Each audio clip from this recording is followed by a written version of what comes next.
And it also has an insane job growth rate from 2025 to 2030 of 80% from the Future of Jobs report. And remember, these are remote jobs, so that's an amazing growth rate coming from a job where you can work from anywhere. Hello, and welcome back to the 2 Cents Podcast. I'm Hannah Williams. And I'm James Daniels. And this week, we're going to be talking about the 10 highest paying remote jobs you can do from home. Yeah, that sounds exciting. But first, let's have a word from our sponsor, Capital One Café. It's the most wonderful and, let's be honest, expensive time of the year. Luckily, Capital One Café is here to help your money go further. As a Capital One cardholder, I love that I get 50% off handcrafted beverages every day, all year round. Right now, I'm obsessed with the Ginger Snap Latte. It's like holiday cheer in a cup. So stop by, enjoy a welcoming space for everyday banking, explore products to help with your holiday shopping, and save on festive handcrafted beverages at any Capital One Cafe nationwide. All right, back to the show. So this list is the 10 highest paying remote jobs as of 2025. It was compiled by our amazing blog writer, Daniela Flores. They pulled together really great resources for us every week, so you can check those out on our website. But this list is really research-based, data-backed. We've gone through all the resources. Daniela does a really good job of doing their due diligence.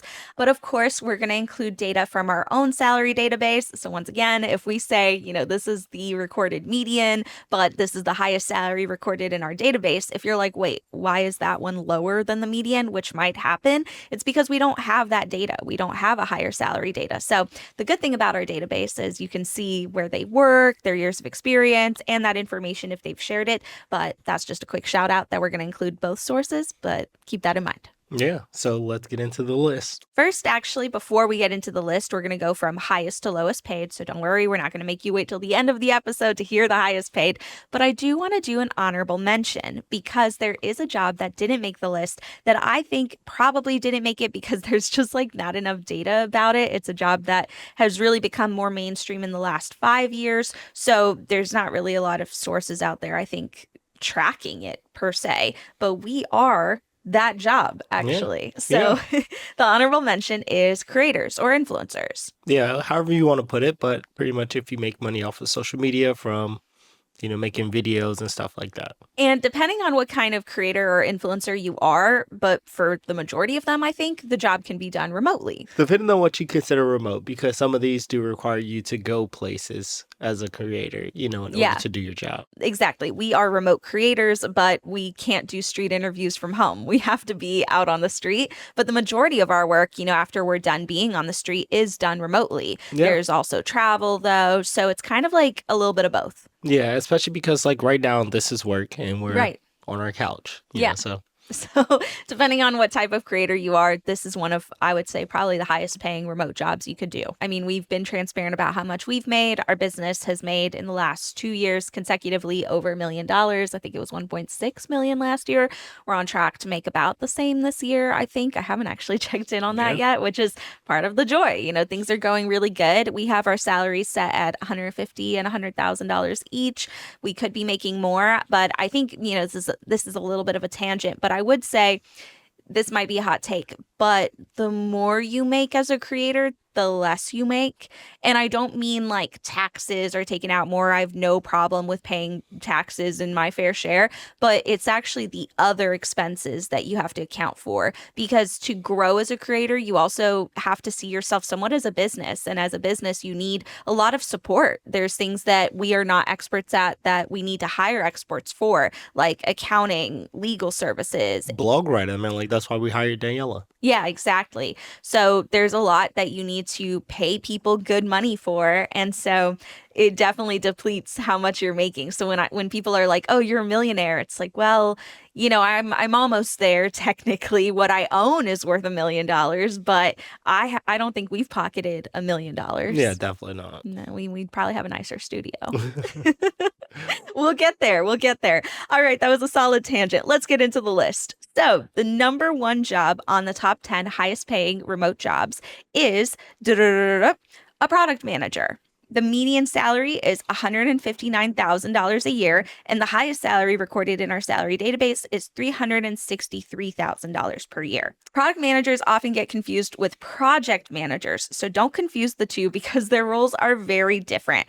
product managers don't manage projects. They're not overseeing, the day-to-day of things. They actually manage products. So they're the reasons that everyday products like iPhones come to light. They basically help bring the vision of a product to life by guiding the strategy, roadmap, and development of that project. So they're not really managing a team. They're overseeing a product's life. Yeah, I actually did an interview for a product manager role back when I was Mm. like looking for a job before hmm I settled on the Pentagon, and it was a really intriguing role, not gonna lie, and it was paying pretty decent. Yeah, I can imagine in industries like tech and healthcare, the money is probably really, really good. Yeah. We actually interviewed a product manager who was making $80,000 a year in the US Digital Corps, which is a program for early career people. And she got into it through her experience in the Army National Guard. But some people have a bachelor's degree in business administration, marketing, or something similar. It doesn't mean that you can't get your foot in the door, though, with certain certifications. So if you don't have a specific degree or even a degree period,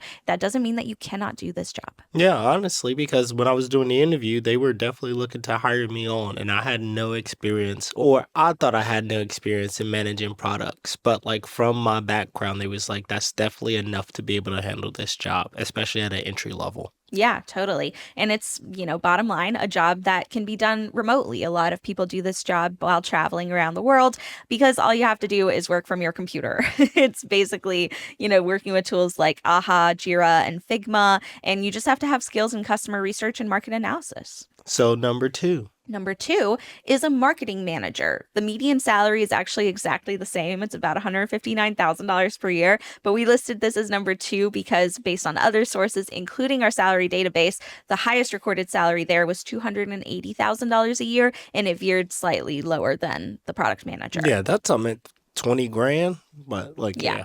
Yeah, and they do actually have some similarities between the two, like in terms of skill sets, but it's a completely different role. Marketing manager is, overseeing a project more like a project manager, but you're overseeing like a creative process instead of the build of a product. Yeah, and if you're really creative, this sounds like a great role because of Mhm. what you'll be able to get your hands into.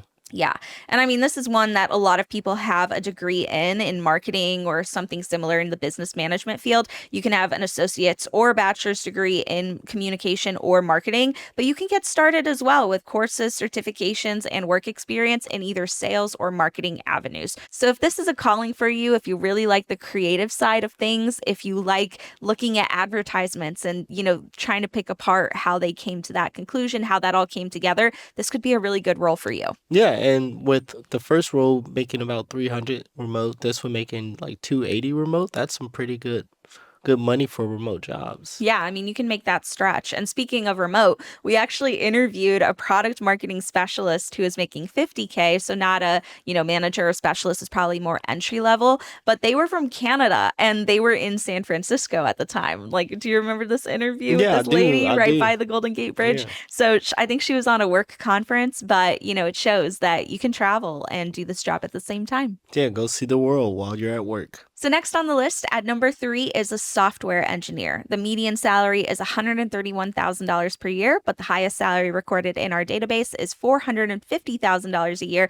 for a remote software engineer working at Block. Ooh, that's some really good money. Yeah, $450,000 a year. It's probably total compensation, but Yeah, that's what I'm thinking. it's still probably at least 300 grand like base. That's what I was thinking too. Yeah, they Mhm. usually have a really solid base. Yeah.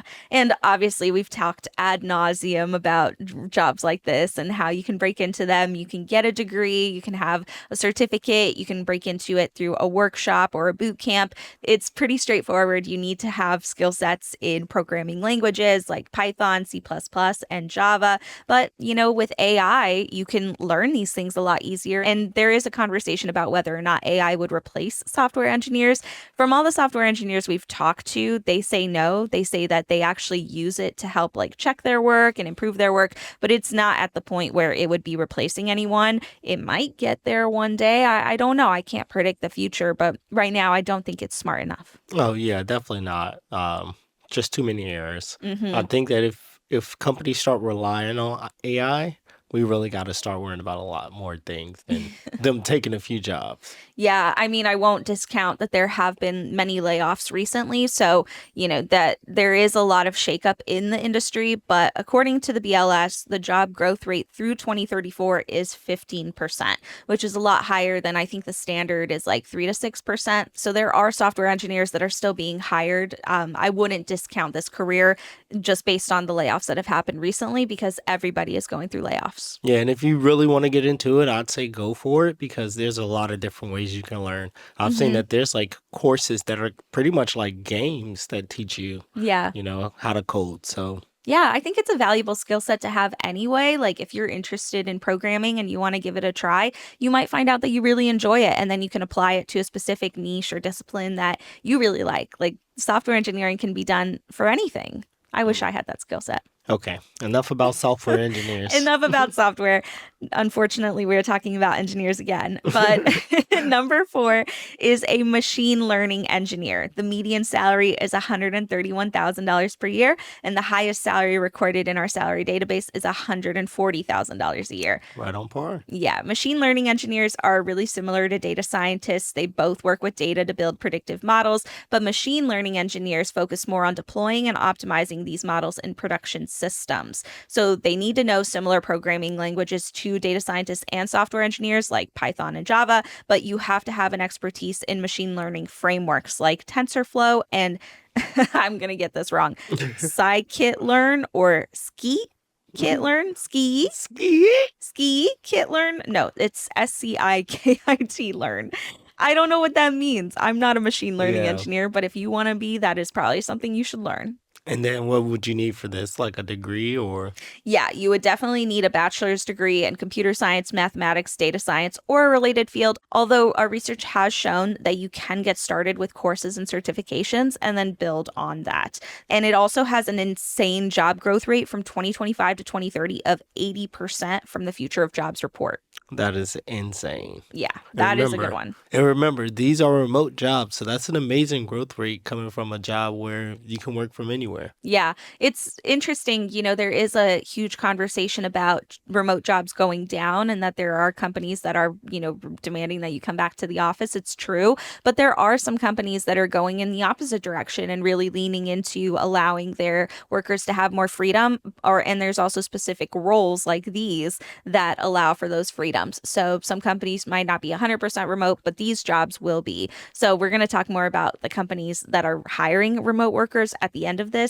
And specifically for machine learning engineers in industries like tech, finance, and healthcare, the top companies that are hiring for remote roles for this job are Google and Capital One. Well, that's pretty cool. So then what's number 5? Number 5 is an actuary. The median salary is $125,000 per year, but the highest salary recorded in our database is $200,000 per year.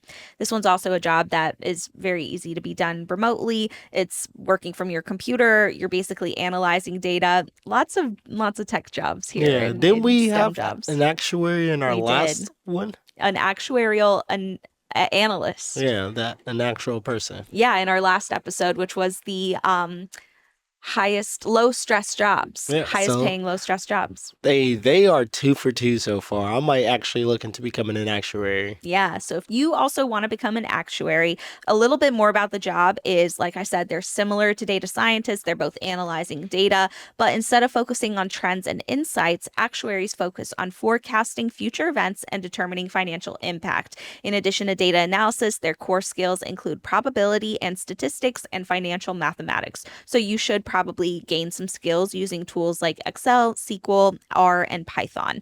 The top industries for actuaries are insurance, finance, and government, with companies like Milliman, I've never heard of that one, Mercer, and MetLife being top remote-friendly employers. Alternative job titles that you can look for include risk analyst and pension analyst. Yeah, when you put it that way as a risk analyst, now I more so understand what they do. Yeah, exactly. Sometimes you just have to use a different word. Yeah. They also have a really good job growth rate, though, through 2034. It's 22%. It's not too bad. Yeah. And the only education you need, I shouldn't say only because it does require a bachelor's degree, but they recommend a bachelor's degree in actuarial science, mathematics, or statistics. So if you're a numbers person, this might be the job for you.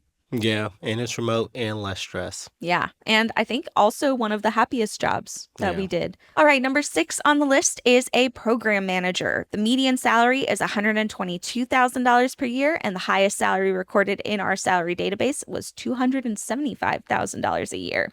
A program manager is another role often confused with project managers and product managers, but instead of managing a product or a project, they oversee the planning and execution of multiple related projects. Their skills include managing timelines and risks and communicating with cross-functional teams using tools like Asana. And alternative job titles also include program lead or technical program manager. And the top industries where you can look for jobs like this are in tech, the government, and finance. Honestly, when you were going through that one, I was thinking like I can think of so many people with that role in this area because Yeah. it's government. Yeah. Totally. But especially the top companies that are hiring remote program managers include Zapier and HubSpot, which are kind of I like those companies because they're very involved in what we do with like websites and creative and making sure that you have funnels in place, systems in place. So if you're interested in like the creative, I feel like this would be, depending on what company you work for, you can kind of blend a little bit of like,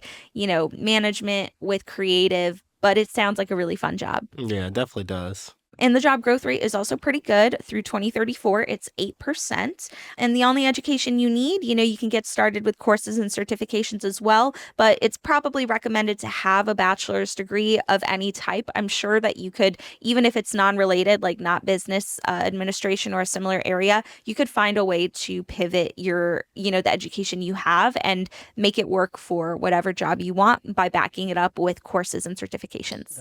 All right, so number 7 on the list is a cybersecurity analyst or engineer. The median salary is about $125,000 per year, and the highest salary recorded in our salary database is $180,000 a year. They pay really well for it, but it I makes mean, that sense. makes sense. Yeah, it makes sense. So. Yeah, I think you would want to pay somebody pretty well to manage your systems like that. Yeah. I would hope, because if they're not paid well, then, that's what happens when hacking.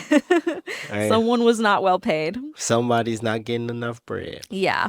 The World Economic Forum's Future of Jobs report actually identified cybersecurity as one of the fastest growing skill sets globally. So types of skills include the knowledge of security frameworks and proficiency in tools like Wireshark and Metasploit. That's a cool name. Yeah. And then I'm assuming you need like a bachelor's in cybersecurity. Yes, they definitely recommend a bachelor's degree in cybersecurity, information technology, or computer science. Although we did interview a cybersecurity analyst who came to our first birthday. Shout out to them. And they were making $150,000 a year, and they only had certifications to help them get the role. No, so it is possible then. Yeah, I believe they were a government contractor. So definitely working in the government, there might be a little bit more flexibility there depending on the company you work for and what their requirements are. Yeah, but also understand because it's for the government, you may not have that possibility of remote. Yeah, you may not have the possibility of remote anymore. And if you want to look for alternative titles for cybersecurity engineers or analysts, you can also look for titles like information security analyst, network security specialist, or threat intelligence analyst. They all kind of have the same skill sets. Yeah, they pretty much all sound the same too. Yeah, they're basically all the same.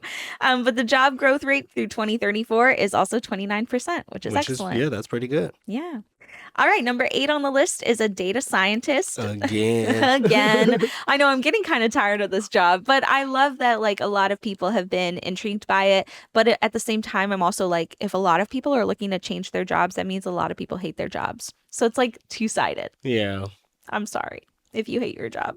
I get there. I've been there before as a data scientist, though. So that's a good, other side of it that I at one point hated my job as a data scientist. So I actually wasn't working remote as a data scientist until the pandemic hit. Yeah. So kind of sort of forced remote. Yeah, but I mean, that time frame's over with, so. Yeah. All right. So I digress. The median salary is $112,000 per year, but the highest salary recorded in our salary database is $260,000 per year for a remote data scientist at Amgen. Good for them, though. That's some really good money for a remote position doing data science. Yeah, and the job growth rate is really good through 2034. It's 34%. Dang. Yeah, and it's also one of those jobs we've talked ad nauseum about data scientists. You can get a bachelor's degree in data science, statistics, or computer science, but you can also get started with courses, boot camps, and certifications. Yeah, and we've interviewed more than enough data scientists as well. So, like, if you wanted to check out those videos to see what their advice is and stuff, We'll do link it. that too. Yeah. Yeah, we'll link our data scientist salaries video compilation. But a few companies that hire remote data scientists include IBM and Snowflake. And if you're looking for jobs in industries like tech, healthcare, finance, and government, you can look for job titles like data analyst, data engineer, and business intelligence analyst for similar jobs with similar skill sets. Coolly. Now, what's the next one? Please don't tell me another data scientist. It is not. It is not. It is actually a clinical research associate or manager, which Okay. I'm a little bit interested in this. Let me see. So the median salary is $100,000 per year, and the highest salary recorded in our salary database is $115,000 a year for a remote clinical research associate at Icon PLC. Okay. And what does that job entail? Yep. So what they do is they manage clinical trials to make sure they follow regulatory standards and ethical guidelines. Their work is essential to advancing medical research. Very cool. The Yeah. skills that they need include regulatory compliance, communication, and analysis using clinical trial management systems like Metadata and Viva. So they're kind of like a compliance officer. Yeah, kind of sort of like a compliance officer in our last list last Yeah. week. Yeah. All of these lists merge together on some level. There's a lot of similarities. A lot of these jobs are kind of like, if they're already up there, they're lending themselves to other lists as well. Yeah. Yep. And this job is highly sought after in the pharmaceutical and biotechnology industries with top companies like MedPace and Syneos, Syneos, Syneos Health, often hiring remote workers. So if you want to look at those companies, they are hiring. But if you can't find that job specifically, you can also look for another job title like clinical trial monitor. And that's what sometimes the same role is listed as. Okay. And then did we mention what is needed to get into the role? Actually, no. You only need an associate's or bachelor's degree in life sciences or healthcare. So that's pretty good. A lot more obtainable if you don't have a degree. You can Yeah, go to get an definitely. associate's. Go to your local community college. I'm a proud community college graduate, and I highly encourage others to do, classes at their local community college if you want to build up on your skill set at an affordable rate. Yeah, and they usually have a lot of free resources for you to use as well. Totally. Yes. All right. The last on our list at number 10 is a job that we've also mentioned a few times by now. It is a UX designer. And I understand why this one is on the list. There's so many things that make the job awesome. It's well paying in many different cities and states. It is also obviously a remote job. So many people who have this job work remotely. It's low stress. It's not one of those jobs that has like crazy important deadlines. And people report a lot of job satisfaction at this job as well. So Yeah, I can tell because whenever I'm approving salaries for the database, I get a lot of UX designers. yeah, they're a lot happy. of them. Yeah, they have to be happy. So the median salary is $98,000 per year, and the highest salary recorded in our salary database is $175,000 per year for a remote UX designer at Fidelity Investments. That's super dope. Love it. And if you're wondering, what does a UX designer do? What does UX mean? It stands for user experience, and they're basically focused on creating user-friendly experiences on digital products like, your smartphone, mobile apps, websites, software, things like that. Because of them, we can easily access and navigate important things we use in our everyday life, like your bank's mobile app, tax software, and Instagram. And if you're having a terrible experience on an app, then submit a complaint and say, hey, your user experience designer needs to fix this because this is not I don't like this operating system. I don't like this flow. That's their job. Yeah, we all know that one streaming service where their UX is terrible. I'm not going to say who it is.